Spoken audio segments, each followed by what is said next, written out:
Get informed on what is happening in our political scenes and people who are making headlines in different parts of the country and the world right here at TAS TV. Join me, Lavin Nyagowa, as I bring to you weekly news highlights that are factual every Friday at 4 o'clock. See you then.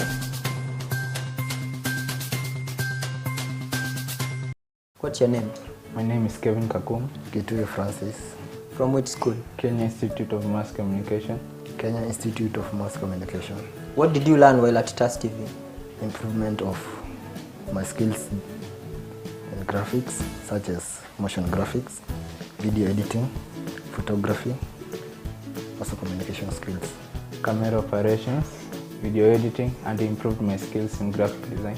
Would you recommend anyone? Yes, nilikuwa hapa TAS, skills zangu zili improve on communication with fellow co-workers and teamwork when doing certain projects. Yes, new skills in photography.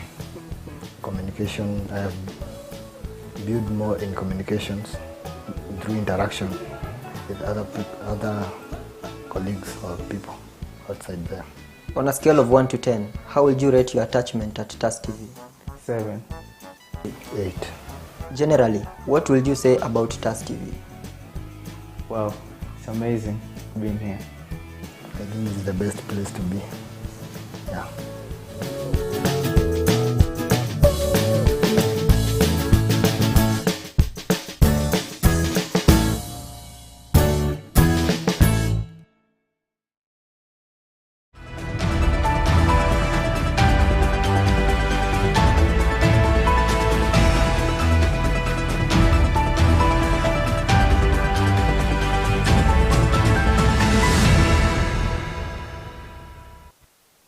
Good evening. It is the 19th of January 2024.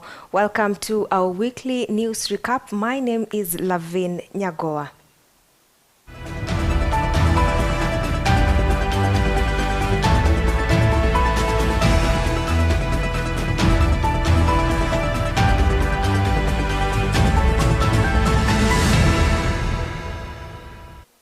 Today we're starting with Chief Justice Martha Kome's dialogue with the President. Now, Chief Justice Martha Kome's push for dialogue with the executive has encountered strong resistance amid concerns that such talks might compromise the judiciary's independence and undermine constitutional achievements. Law Society of Kenya President Eric Theuri and constitutional law expert Bobby Mkanga argue that existing laws offer a framework to address complaints against judicial officers. They caution CJ Kome, asserting that meeting with the executive could potentially open the door for politicians to publicly harass judges and magistrates. Are they sitting to discuss how to deal with those corrupt judges? Are they saying that there are inadequate mechanisms within our law to deal with those issues?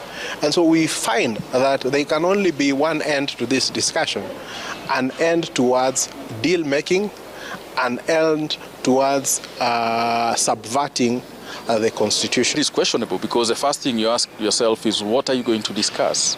What are you going to discuss decisions made by judges and other judicial officers, which is not per se allowed, in such a situation. Are you going to discuss particular cases beyond the confines of a courtroom? And this also notion of, the arms of state need to function in harmony. They only function in harmony when they keep to their lanes and do what Kenyans commanded them to do within the Constitution. That is the harmony Kenyans want. Not the smile to me, look good, but that's not what Kenyans want.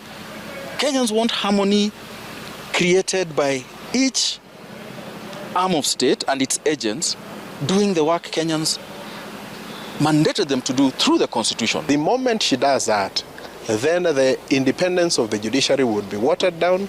The confidence with which we have in the judiciary would be watered down. And I think if she was to succumb to these threats and intimidation and agree to meet the executive, we will begin to examine the conduct of the Chief Justice to actually determine whether she is the right person to hold that office.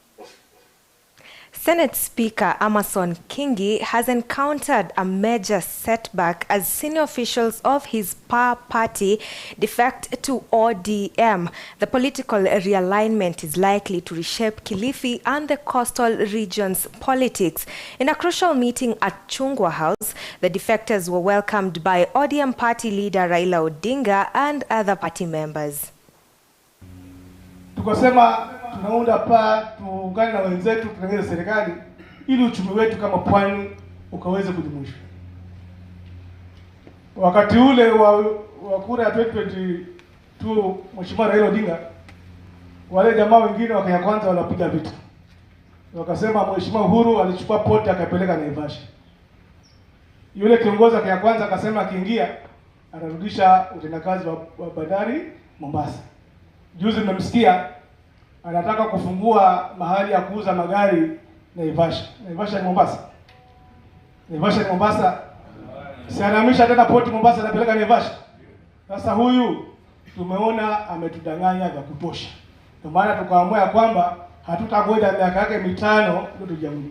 Ndio maana mwaka wa pili tumeamua tuungane wewe baba Raila Amolo Odinga tusaidiane ili 2027 wao na ungo wao wafurushe waende zao. Ambao lishindwa nayo ya kura 200,000 thereabout. Hii group iko hapa ndio aleta hiyo difference. Maana 2022 ile kura 200,000 sisi kama watu wa Kilifi tuliitoa kwenye chama cha Chungwa tukaipeleka kwenye chama cha PA. Na kura zilipopigwa mwisho deficit ilitoka pale ya kura 200,000. Ilimwangusha baba, yuko kumwangusha baba. Sasa mwenzangu Mamunzi ametangulia kusema yale maono ambayo tulikuwa nayo na PA. Lakini tukienda haraka sisi tulihadaiwa. Maana toka mwanzo tulijua tunatengeza PA, lakini ndani ya PA mzee wetu Manyuli hapa anasema alikuwa na wakati mgumu kuuza mapaa 5. Tulikuwa tunajua ni mapaa 5 na juu ni nani? Mzee wetu Raila Amolo Odinga. Lakini yule tulikuwa tumeweka kama dereva, yeye alikuwa na nia tofauti. Na alipojua hawa ni Mwafrika tuko kwenye basi moja, mengine yakakuwa historia, akaruka mbio wapi? Kenya kwanza. Na ikakuwa tumefungika, hatuwezi fanya nini toka. Mimi tumekuja hapa tunasema hivi baba. Chama cha ODM leo hii kina mikakati kinazunguka kikifanya registration. Ndivyo ama sivyo? We are here today as PA. We did the deregistration of 200,000 plus voters from Kilifi, from ODM to PA. We want to unchange that.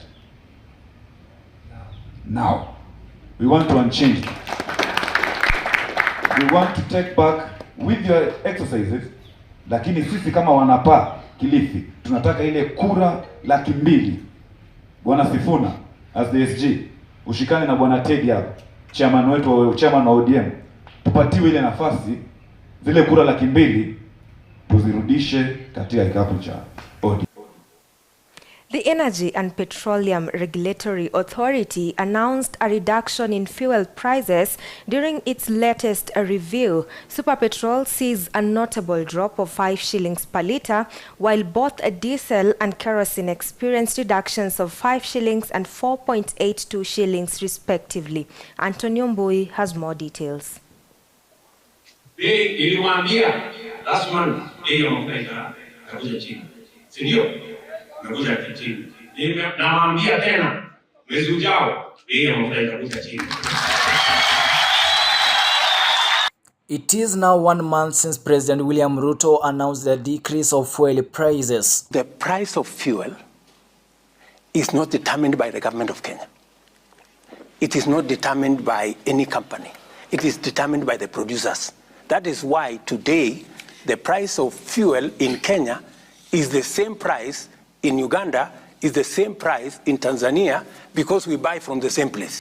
Currently, the fuel prices has decreased by 5 shillings, which indeed is a great sigh of relief to many Kenyans in the transport sector who have for a long time complained about the high cost of living associating with the continuous increase of fuel prices. On the contrary, the president continues to blame the poor performance of Kenyan shillings against the dollar on external factors leading to its major decline. The G2G deal has worked. If we hadn't experienced an increase in the Fed, the dollar would be at 120 today. But because they kept on increasing the US exchange rate, our exchange rate, if we hadn't done the G2G transaction, if we were still going to the market to look for $500 million, 60 billion Kenyan shillings every month, and in fact, many banks, by the way, were waiting for the dollar to be at 200.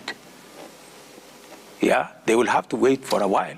In our report, we wanted to know how Kenyans, especially in transport sector, feel about the decrease. We interacted with a section of border riders and matatu drivers, and here are their views.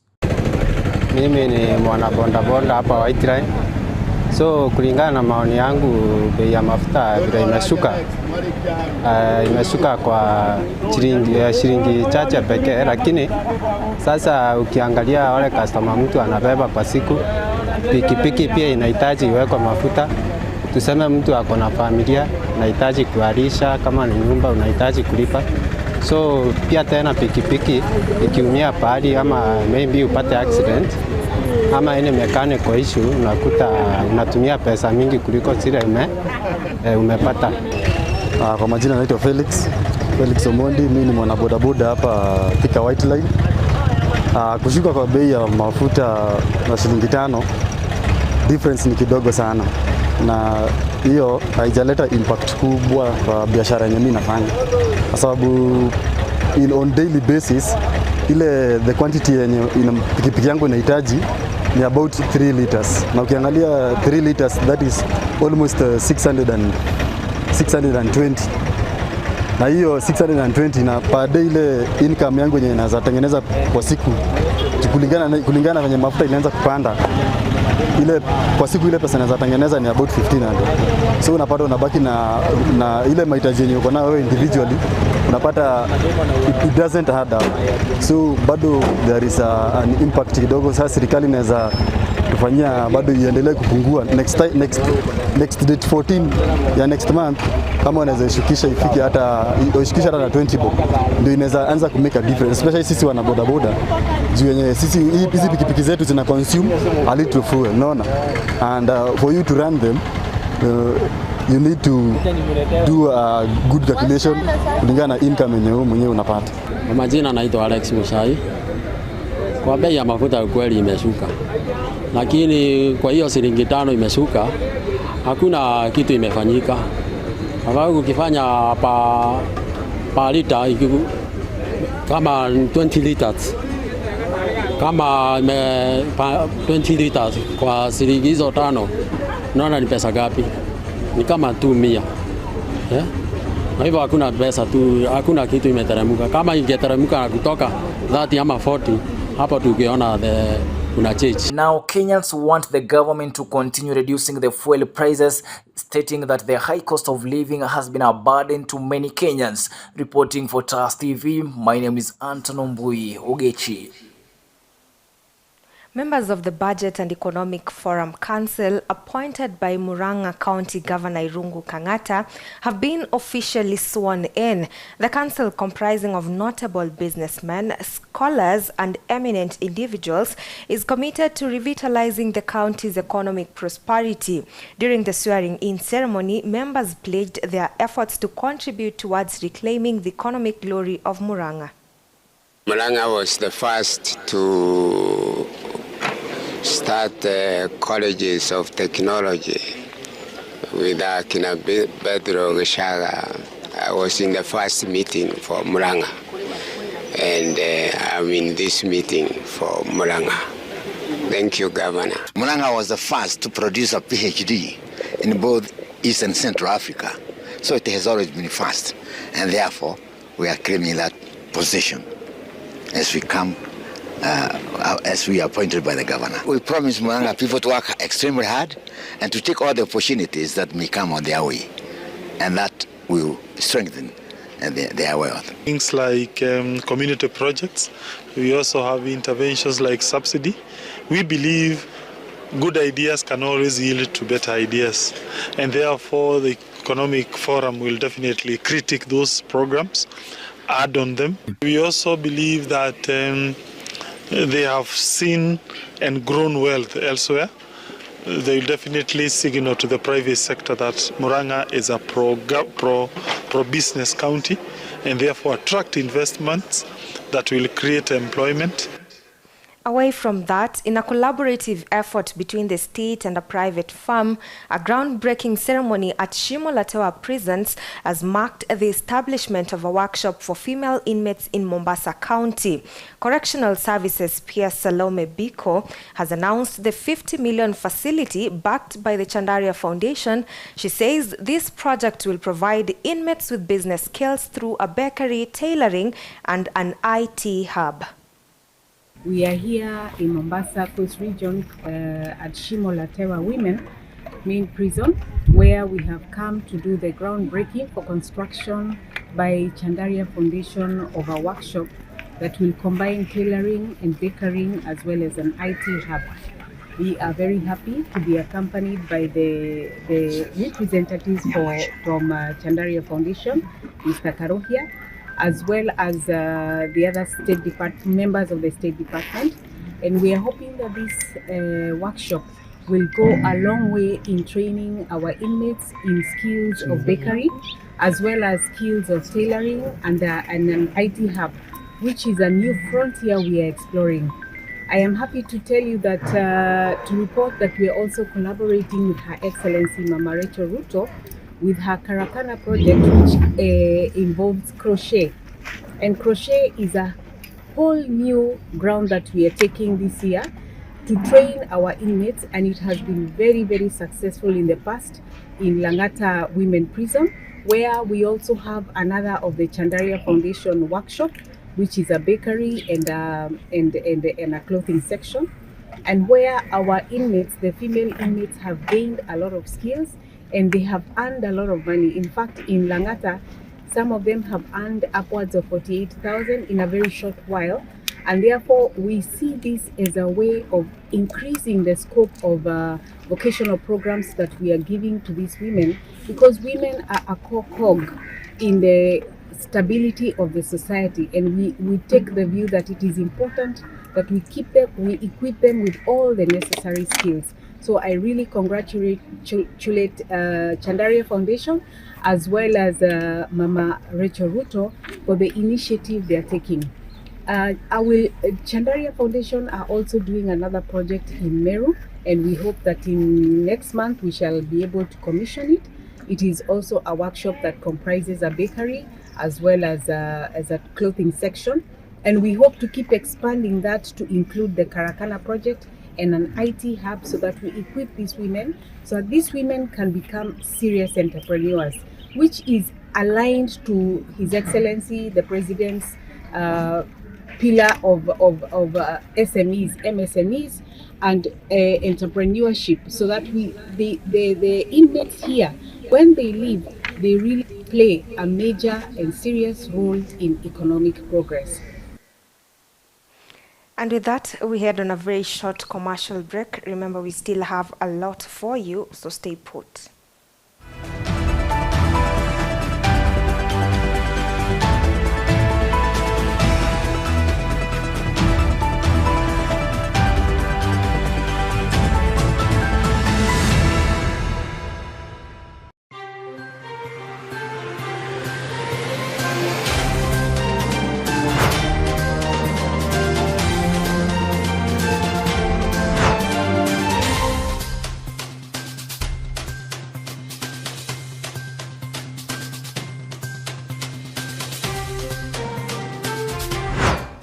Get informed on what is happening in our political scenes and people who are making headlines in different parts of the country and the world right here at TAS TV.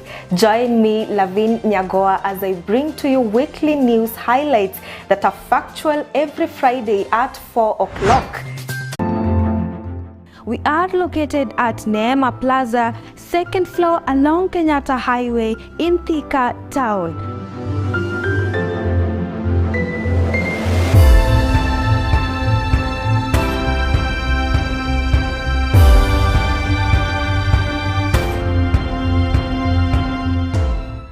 Life can sometimes take unexpected turns, and this family's story is no exception. When a gas explosion completely changed the course of their living, Mr. Joseph Lual and his family have been forced to face unimaginable hardships. But even in this phase of adversity, they have managed to persevere with so much resilience. And as the saying goes, adversity introduces you to yourself. Let's get the story of Mr. Joseph and his family.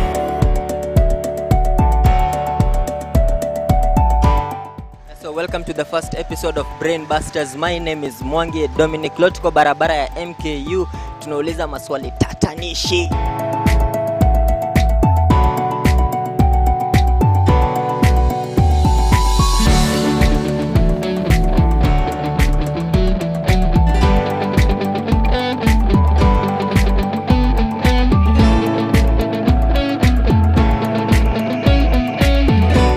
At TAS Media Institute, we let you discover your talent.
Get informed on what is happening in our political scenes and people who are making headlines in different parts of the country and the world right here at TAS TV. Join me, Lavin Nyagowa, as I bring to you weekly news highlights that are factual every Friday at 4 o'clock. See you then.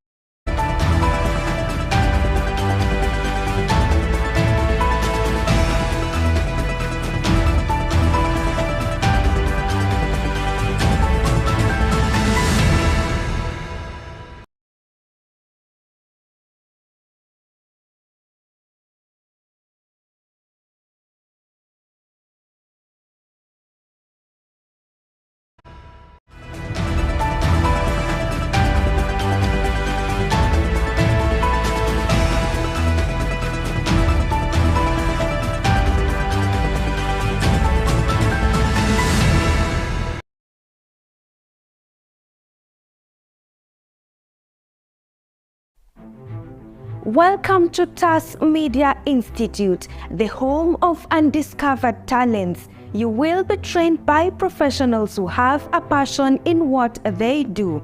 Do not be left behind. Enroll now and become a pioneer of TAS Media Institute.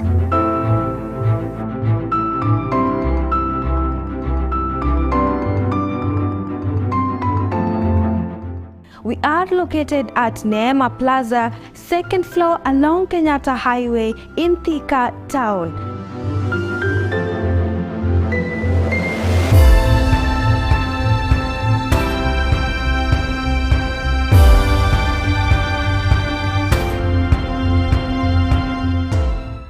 Life can sometimes take unexpected turns, and this family's story is no exception. When a gas explosion completely changed the course of their living, Mr. Joseph Lual and his family have been forced to face unimaginable hardships. But even in this phase of adversity, they have managed to persevere with so much resilience. And as the saying goes, adversity introduces you to yourself. Let's get the story of Mr. Joseph and his family.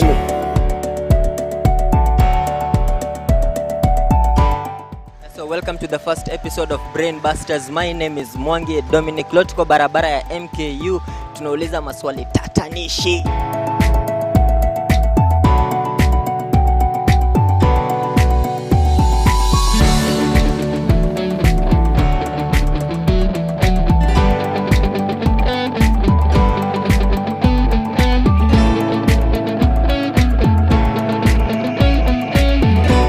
At TAS Media Institute, we let you discover your talent.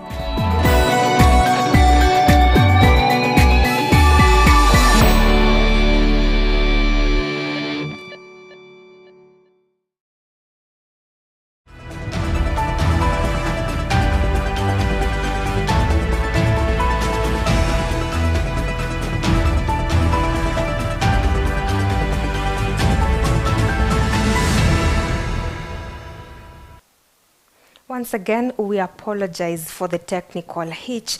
Away from that, over 1,000 residents from Kaloleni, Shaurimoyo and neighboring areas in Kisumu have received free medical services courtesy of the Star Hospital and partner organizations.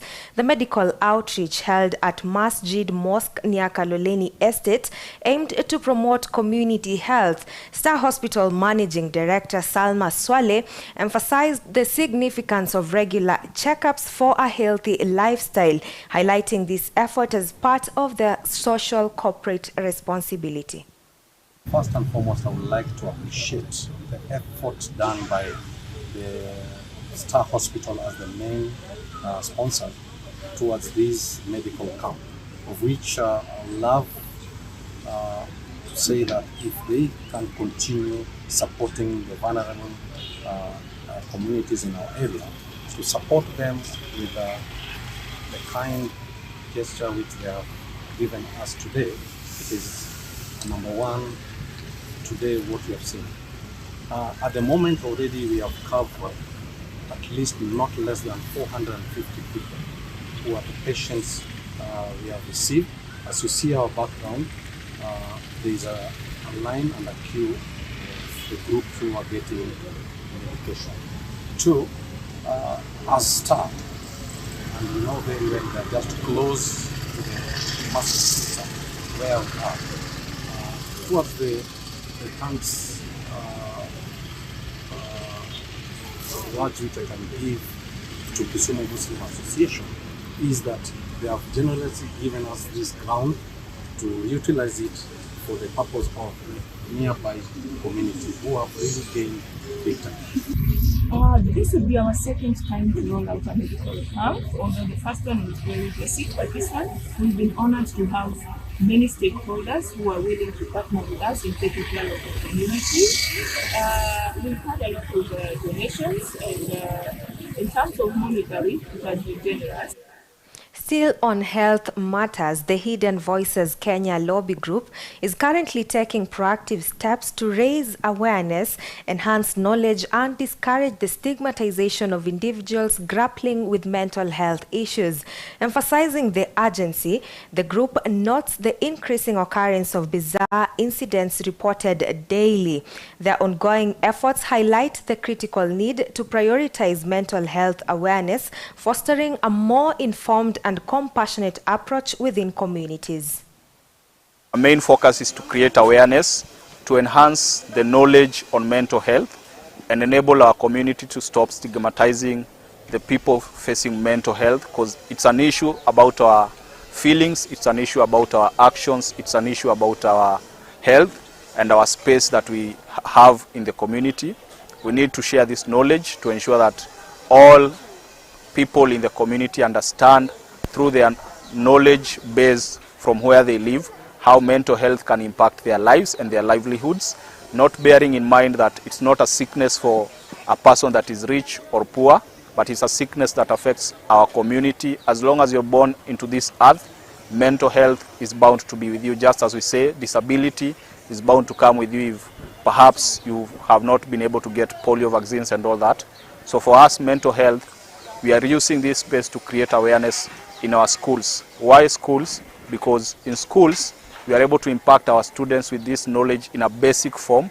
Why the community? Because in the community, we are able to reach out through their own language, their own setup. Why the church? It's said that the church is about faith, and mental health is also impacted by the faith that we have. It's driven by the mindset that we get to derive our faith. And all this comes because mental space has been more and more neglected by not just the community, but even the government itself. You find every year they will give a budget, but mental health will never get that space, will never get that voice. We are just volunteers that decide to walk and tell people mental illness is a normal illness and people can go for help, because parents are sick, watoto pia ni wagonjwa, and even when we tell the parents not to hide the sick, they themselves are sick, because mental health affects one who is sick and even the one who is related to the one that is sick. That is why we are finding so many cases of domestic abuse. People are killing one another.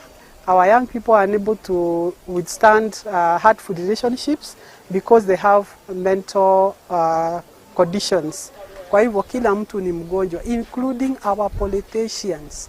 The kind of things they do, we know they are also sick. And I think it is time that we also put a requirement that our leadership also, before they stand for leadership positions in the country, they also get tested. Because some of the things they say, they are the first ones to stigmatize. They are also the first ones to do acts that are causing mental suffering.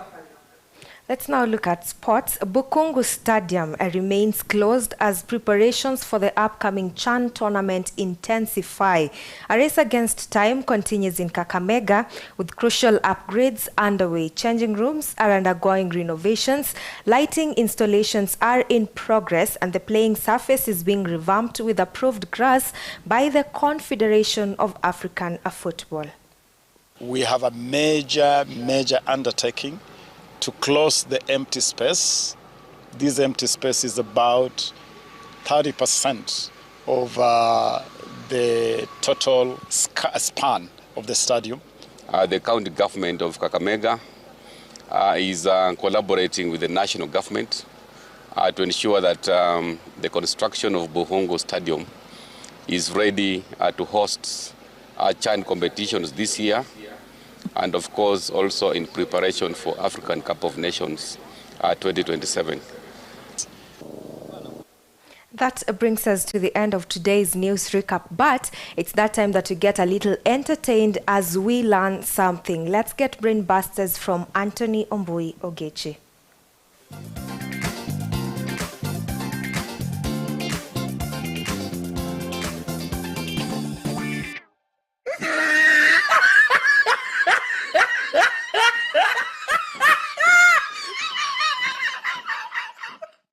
Mambo vipi, happy new year and welcome to our brain busters. My name is Anton Ombui Ogechi.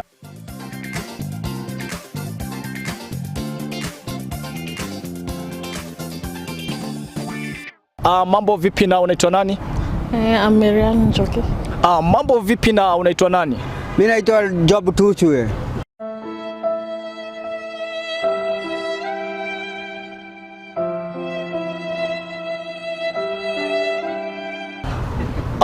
Kuna malaria. Malaria husababishwa na nini? Hey y'all, come look at this.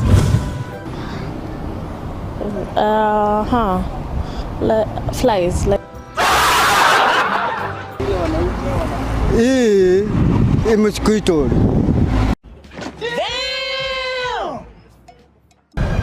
Okay, ukisikia mtu amefanya PhD, labda ile PhD huwa inamaanisha nini? It's about to go down.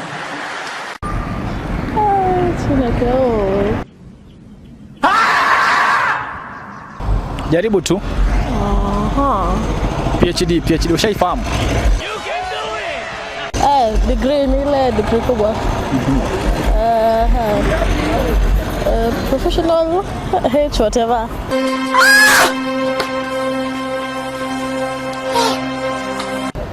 PhD kama umelombo tombo na mtu kule kama mekana hana kitambulisho toa PhD.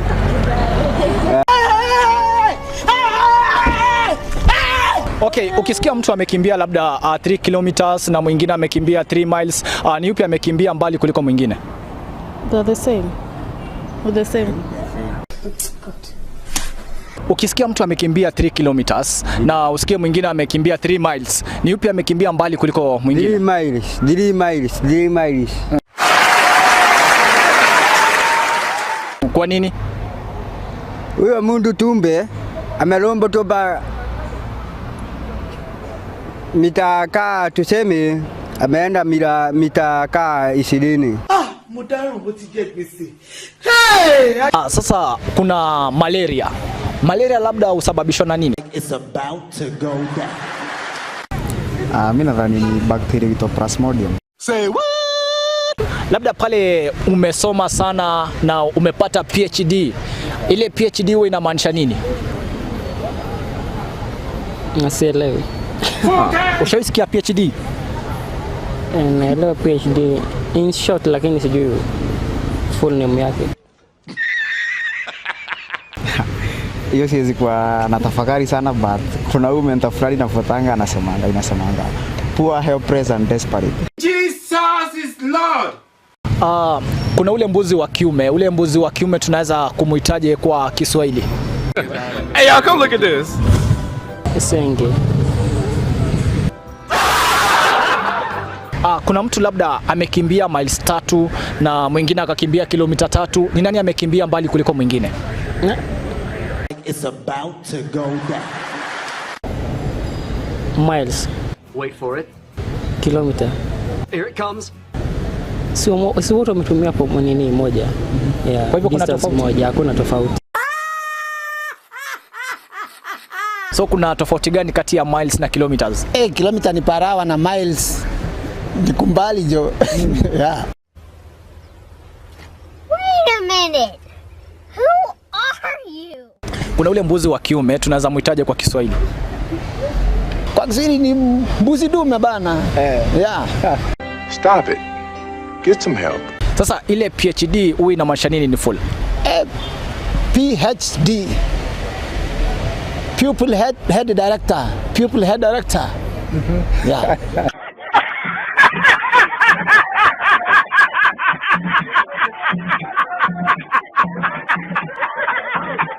Labda yule mbuzi wa kiume labda kwa Kiswahili sanifu tunaweza muitaje? Beberu. Oh my God! Wow! What causes malaria? Mosquito. Labda mosquito kwa Kiswahili ni nini? Panzi.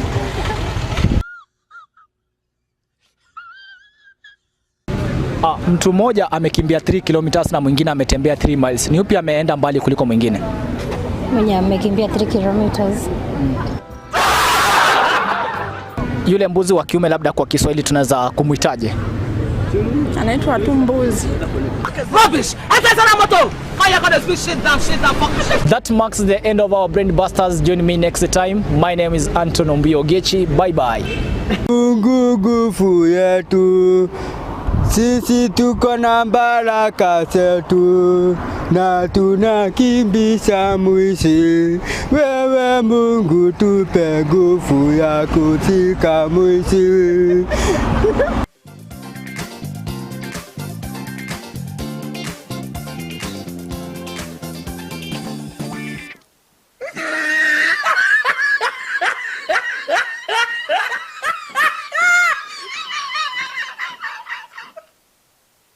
Well, I hope hope you learned something from that very amazing segment. Thank you so much for joining us this evening. Let's meet same time, same place next week. God bless you.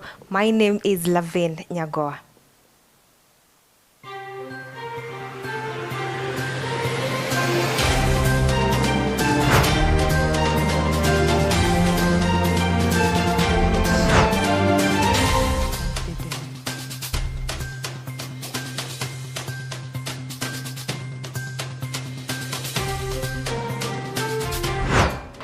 Get informed on what is happening in our political scenes and people who are making headlines in different parts of the country and the world right here at TAS TV.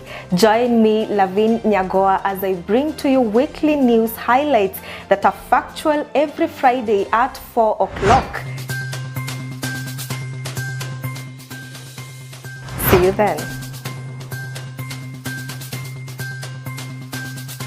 What's your name? My name is Kevin Kakum. Kitui Francis. From which school? Kenya Institute of Mass Communication. Kenya Institute of Mass Communication. What did you learn while at TAS TV? Improvement of my skills in graphics, such as motion graphics, video editing, photography, also communication skills. Camera operations, video editing, and improved my skills in graphic design. Would you recommend anyone? Yes, nilikuwa hapa TAS, skills zangu zili improve on communication with fellow co-workers and teamwork when doing certain projects. Yes, new skills in photography. Communication, I have built more in communications through interaction with other colleagues or people outside there. On a scale of 1 to 10, how would you rate your attachment at TAS TV? 7. 8. Generally, what will you say about TAS TV? Wow, it's amazing being here. I think it's the best place to be. Yeah.